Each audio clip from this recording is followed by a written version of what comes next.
Mr. Speaker, the health of the nation is now in the hands of government. Let's see how it's working out for people who work for a living. Many Americans are feeling the pain of government health care. And here's what some of them have sent me from my congressional district in Texas. Billy from Spring, Texas writes, "I can't afford what Obamacare will cost. How can they say it's better? My company pays part of my insurance, and the insurance is good. Why do I have to change to something I cannot afford? It doesn't make any sense. My doctor told me a lot of them will retire rather than deal with this horrible health care law. The quality of doctors will diminish. I thought the government was for the people." Well, Billy, apparently the government is for the government and not for the people. Jay from Texas says, "Defund Obamacare. My employer has already informed us our health care will be changing, and this comes at a very bad time for my family. We will be forced into exchanges.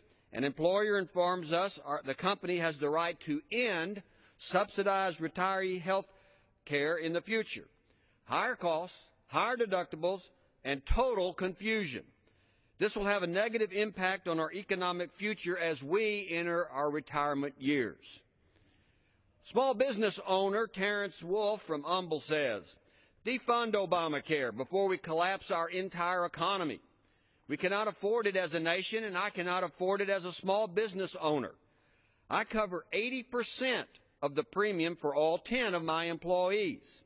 All of us are bracing for at least a 20 to 40% increase."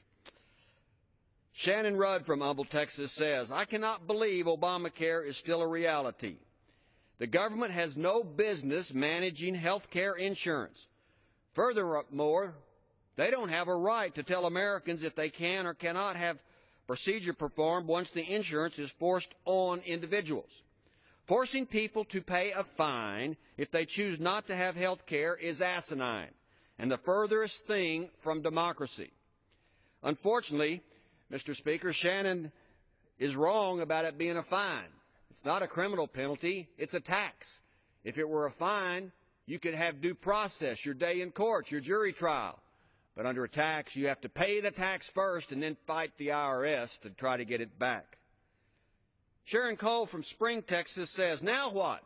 We may get the delay in Obamacare mandate after all because of the cluster it's turned out to be. But what about those of us who have insurance through our employers? My goal level of insurance no longer allows me to participate in the flex spending account. I ultimately ended up having to go to a lower plan because it was cost prohibitive. My deductible is higher, and now my co-pays are higher. I will be paying at least $2,000 to $3,000 more per year on top of the $7,200 I already pay. We were told it's because of Obamacare. This is a big dupe to America. Obama wanted everything to be more fair. Sure, we all have insurance now, but no one can afford to go to the doctor." Well said, Sharon. Robert Arnold from Humble, Texas says this, "It is incomprehensible. We put men on the moon, but we can't get into a $400 million website to purchase insurance." Yes, Mr. Speaker, those glitches seem to be a real problem. Earl Binney from Kingwood says, "When I look at what is available on Obamacare, the plan that is closest to ours is going to cost $745 a month. This is absurd. It does not look like we will be able to keep our current policy. So we are being forced to pay $400 per month for coverage, and the deductible is $12,000. I really like my current plan, and the premium fits our budget. What can be done?" Mr. Speaker, this is bad news for the middle class. And Marion Porter from Houston, Texas says, "I'm the sole breadwinner for a family of 5. I am eligible for affordable insurance through my employer.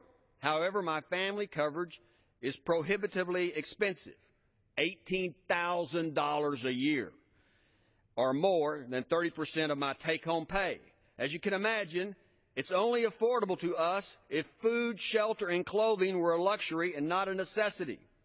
Mr. Speaker, Marion should not have to choose between feeding her family and being forced into Obamacare. Why has the government done this to the people? As Billy says and said it, I thought the government was for the people. Well, apparently not. And that's just the way it is. I yield back.